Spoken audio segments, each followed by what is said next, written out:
Frédéric Rollin, bonjour. Bonjour. Vous êtes conseiller en stratégie d'investissement chez Pictet Asset Management et nous vous retrouvons chaque mois pour faire un point sur l'évolution de l'allocation au sein du Pictet Multi-Asset Global Opportunities, le fonds patrimonial de Pictet Asset Management. Alors, le mois dernier, Frédéric, vous étiez très favorable aux actions européennes. Est-ce que vous le demeurez? Alors on continue d'être plutôt favorable aux actions européennes, principalement parce que l'économie mondiale et l'économie européenne est toujours en train de gagner du momentum.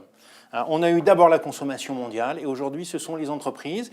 Et pour prendre un exemple, on a un indicateur de nouvelles commandes des entreprises qui est aujourd'hui plutôt fort et qui montre qu'en plus de la consommation, maintenant, on a un investissement qui reprend globalement, et ça, je dirais, dans la plupart des économies. L'Europe en profite, elle en profite d'autant plus qu'elle a une banque centrale qui est encore très accommodante, et donc les actions européennes, ce qu'on appelle d'un point de vue fondamental, sont plutôt aujourd'hui des actions intéressantes à acheter. Mais est-ce que vous ne regardez pas les actions européennes avec des lunettes roses, Frédéric? Parce que vous omettez peut-être une hypothèque de poids, de taille, c'est l'hypothèque politique. On a des élections, des échéances en France, très rapidement, des échéances qui provoquent une certaine incertitude, voire une certaine inquiétude parmi les investisseurs, parce qu'on ne connaît pas l'issue du scrutin, qui va être très disputé. Alors effectivement, on ne connaît pas l'issue des élections françaises. On a bien vu qu'on a pu être surpris par des élections aux États-Unis et par le Brexit. Et donc, momentanément, nous mettons légèrement de côté les fondamentaux et nous réduisons un petit peu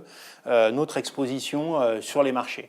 Dans le cas d'une victoire, soit de Marine Le Pen, soit de M. Mélenchon, on aurait probablement de l'inquiétude sur les marchés. Donc, on a un petit peu réduit notre position sur les actions européennes. On a acheté un petit peu de francs suisses, qui évidemment bénéficierait de la remontée de l'aversion pour le risque et puis des risques qui pourraient être ensuite mis sur l'existence, la pérennité de la zone euro. Et enfin, on a vendu des obligations françaises, mais ça c'était il y a déjà un bon moment, en tout cas on conserve cette position pour acheter des obligations allemandes, parce que bien finalement, si jamais on avait une politique de rupture vis-à-vis de l'Europe, assez probablement on aurait une dégradation des prix des obligations françaises. Donc toujours favorable aux actions européennes, mais vous vous couvrez. On est favorable aux actions européennes, c'est toujours dans le monde nos préférés, mais on a mis en place des couvertures contre une surprise, je dirais, sur les élections présidentielles françaises. Alors, le mois dernier, l'un de vos axes d'investissement plutôt forts, c'était les obligations émergentes. Est-ce qu'elles le restent?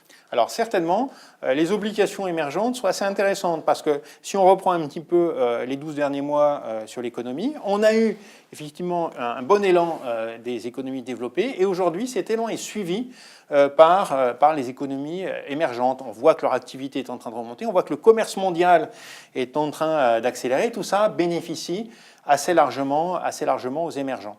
Et pourtant, on continue d'avoir quand même des rendements très très élevés, un petit peu en tout cas sur les monnaies locales, des formes de rendement de crise, parce que finalement cette amélioration n'est pas tout à fait rentrée encore aujourd'hui dans les prix de marché. Donc pour nous c'est plutôt une opportunité, c'est du 5,5%, du 6,5% sur les obligations émergentes, quand on a entre 0 et 2% dépendant de l'État européen qu'on achète, ça nous paraît intéressant dans le cadre effectif et constaté d'une amélioration effectivement des économies émergentes. Alors j'aimerais qu'on en vienne également aux positions, aux thématiques sectorielles qu'on retrouve à l'intérieur du Pictet Multi-Asset Global Opportunities.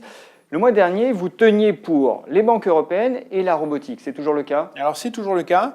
Sur les banques européennes, je dirais que c'est lié à ce que je disais tout à l'heure. Une amélioration de l'économie et une banque centrale très accommodante sur des fonds de valorisation qui n'ont pas encore récupéré. Donc nous on pense qu'il est toujours intéressant d'être investi sur les banques européennes.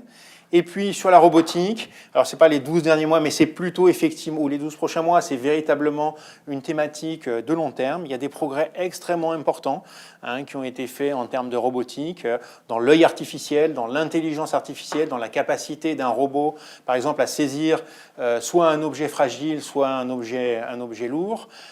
Et ça ouvre énormément de portes à des applications, soit des applications pour nos maisons. parlé de la tondeuse ou de l'aspirateur robotisé.